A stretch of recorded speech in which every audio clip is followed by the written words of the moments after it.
Ésaïe, chapitre 53. Qui a cru à notre prédication? À qui le bras de l'Éternel a-t-il été révélé? Il a grandi devant lui comme une jeune plante, comme un rejeton qui sort d'une terre toute sèche. Il n'avait ni beauté ni splendeur propre à attirer nos regards, et son aspect n'avait rien pour nous plaire. Méprisé, délaissé par les hommes, homme de douleur, habitué à la souffrance, il était pareil à celui face auquel on détourne la tête. Nous l'avons méprisé, nous n'avons fait aucun cas de lui. Pourtant, ce sont nos souffrances qu'il a portées, c'est de nos douleurs qu'il s'est chargé. Et nous l'avons considéré comme puni, frappé par Dieu et humilié. Mais lui, il était blessé à cause de nos transgressions, brisé à cause de nos fautes. La punition qui nous donne la paix est tombée sur lui, et c'est par ses blessures que nous sommes guéris. Nous étions tous comme des brebis égarées. Chacun suivait sa propre voie, et l'Éternel a fait retomber sur lui nos fautes à tous. Il a été maltraité, il s'est humilié et n'a pas ouvert la bouche. Pareil à un agneau qu'on mène à l'abattoir, à une brebis muette devant ceux qui l'attendent, il n'a pas ouvert la bouche. Il a été enlevé sous la contrainte et sous le jugement, et dans sa génération, qui s'est inquiété de son sort? Qui s'est soucié de ce qu'il était exclu de la terre des vivants, frappé à cause de la révolte de mon peuple? On a mis son tombeau parmi les méchants, sa tombe avec le riche, alors qu'il n'avait pas commis de violence et qu'il n'y avait pas eu de tromperie dans sa bouche. L'Éternel a voulu le briser par la souffrance. Si tu fais de sa vie un sacrifice de culpabilité, il verra une descendance et vivra longtemps, et la volonté de l'Éternel sera accomplie par son intermédiaire. Après tant de troubles, il verra la lumière et sera satisfait. Par sa connaissance, mon serviteur juste procurera la justice à beaucoup d'hommes. C'est lui qui portera leurs fautes. Voilà pourquoi je lui donnerai sa part au milieu de beaucoup, et il partagera le butin avec les puissants. Parce qu'il s'est dépouillé lui-même jusqu'à la mort et qu'il a été compté parmi les criminels, parce qu'il a porté le péché de beaucoup d'hommes et qu'il est intervenu en faveur des coupables. Ésaïe, chapitre 54. Réjouis-toi, stérile, toi qui n'as pas eu d'enfant. Éclate de joie et pousse des cris de triomphe, toi qui n'as pas connu les douleurs de l'accouchement. En effet, les enfants de la femme délaissée seront plus nombreux que ceux de la femme mariée, dit l'Éternel. Agrandis l'espace de ta tente. Qu'on déplie les toiles qui te servent d'habitation, n'en retiens rien. Allonge tes cordages et renforce tes piquets. En effet, tu déborderas à droite et à gauche, ta descendance envahira des nations et peuplera des villes désertes. N'aie pas peur, car tu ne seras pas couverte de honte. Ne rougis pas, car tu ne seras pas déshonorée.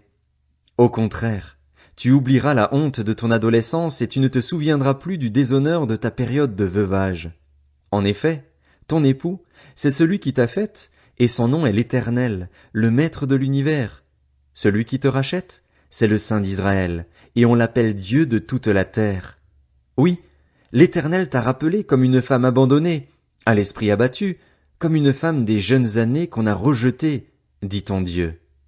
Pendant un court moment je t'avais abandonné, mais c'est avec une grande compassion que je t'accueillerai.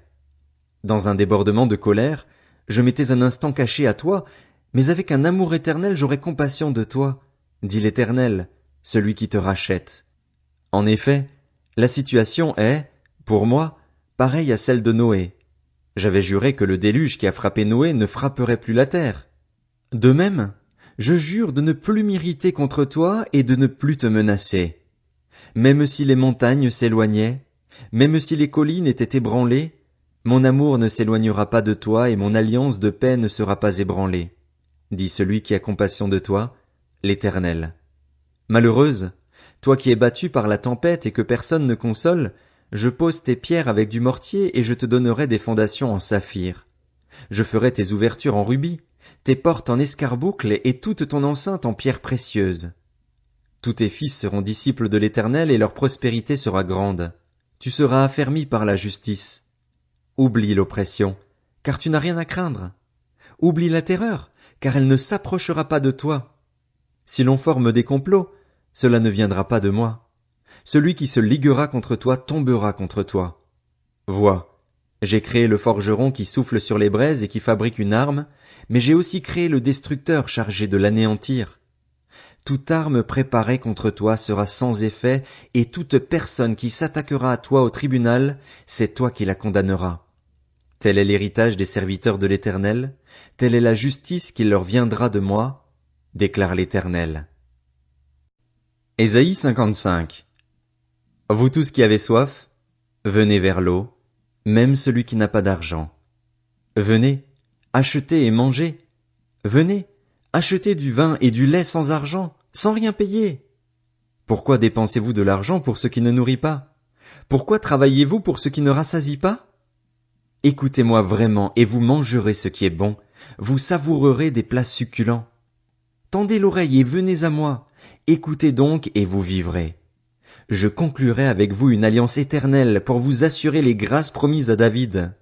Je l'ai établi comme un témoin pour les peuples, comme un guide et un chef pour eux.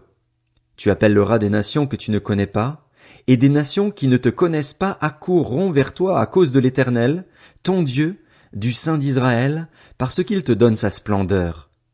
Recherchez l'Éternel pendant qu'il se laisse trouver. Faites appel à lui tant qu'il est prêt. Que le méchant abandonne sa voie, et l'homme injuste ses pensées. Qu'il retourne à l'Éternel. Il aura compassion de lui. Qu'il retourne à notre Dieu, car il pardonne abondamment.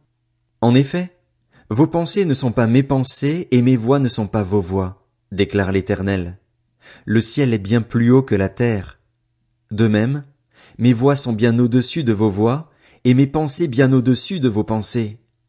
La pluie et la neige descendent du ciel et n'y retournent pas sans avoir arrosé la terre, sans l'avoir fécondée et avoir fait germer ses plantes, sans avoir fourni de la semence au semeur et du pain à celui qui mange. Il en va de même pour ma parole, celle qui sort de ma bouche. Elle ne revient pas à moi sans effet, sans avoir fait ce que je désire et rempli la mission que je lui ai confiée. Oui, vous sortirez dans la joie et vous serez conduits dans la paix. Les montagnes et les collines éclateront en cris de joie devant vous et tous les arbres de la campagne battront des mains. Au lieu des buissons épineux poussera le cyprès, au lieu de l'ortie poussera le myrte, et cela contribuera à la réputation de l'Éternel. Ce sera un signe éternel qui ne disparaîtra jamais.